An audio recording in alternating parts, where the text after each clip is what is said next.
18 दिन, पूरे 18 दिन एक ऐसा व्यक्ति जिसने लद्दाख में शिक्षा, पर्यावरण और नवाचार के क्षेत्र में देश का नाम रोशन किया, आज शिक्षा नीति में सुधार करने के लिए भूख हड़ताल पर बैठा है। सबसे बड़ा सवाल यह नहीं है कि उनकी हर मांग सही है या गलत, सवाल यह है क्या लोकतंत्र में संवाद की शुरुआत भी नहीं होनी चाहिए?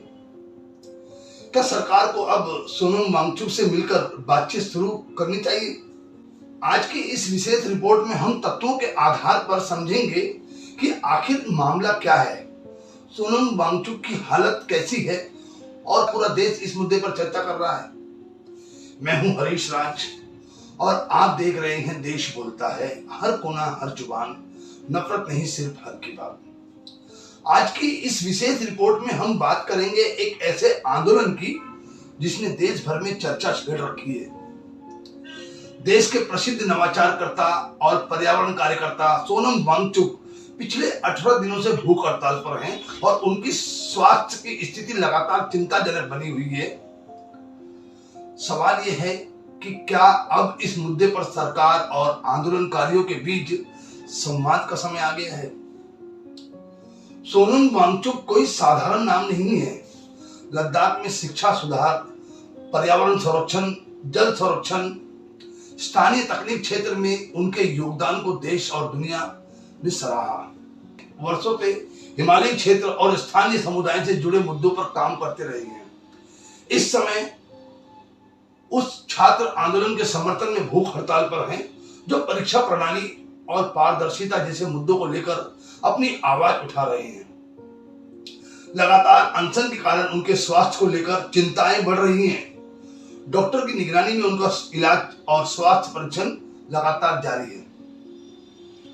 अब सबसे बड़ा सवाल यह है कि क्या लोकतंत्र में किसी भी गंभीर आंदोलन का समाधान केवल इंतजार है या फिर समय रहते संवाद की पहल होनी चाहिए? भारत का लोकतंत्र बातचीत और संवैधानिक प्रक्रियाओं पर आधारित है।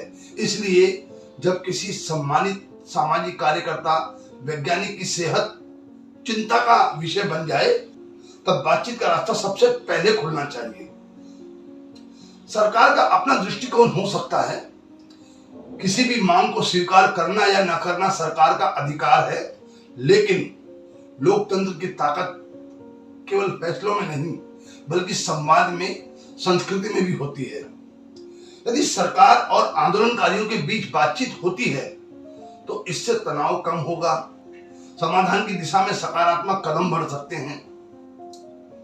सिर्फ सरकार ही नहीं, समाज की भी जिम्मेदारी है कि वो हर मुद्दे को शांति और जिम्मेदारी से देखे। सोशल मीडिया पर अफवाहों से बचे, केवल प्रमाणित जानकारी पर भरोसा करें। असहमति हो तो लेकिन समाज और सम्मान कभी खत्म नहीं होना चाहिए।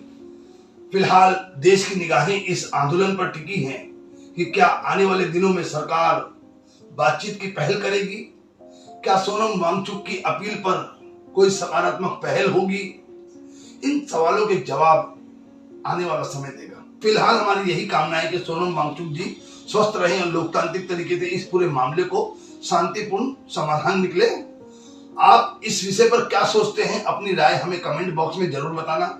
मैं हूं हरीश राज, आप देख रहे थे देश बोलता है, हर कोना हर जुबान, नफरत नहीं सिर्फ हक की बात। धन्यवाद। जय हिंद।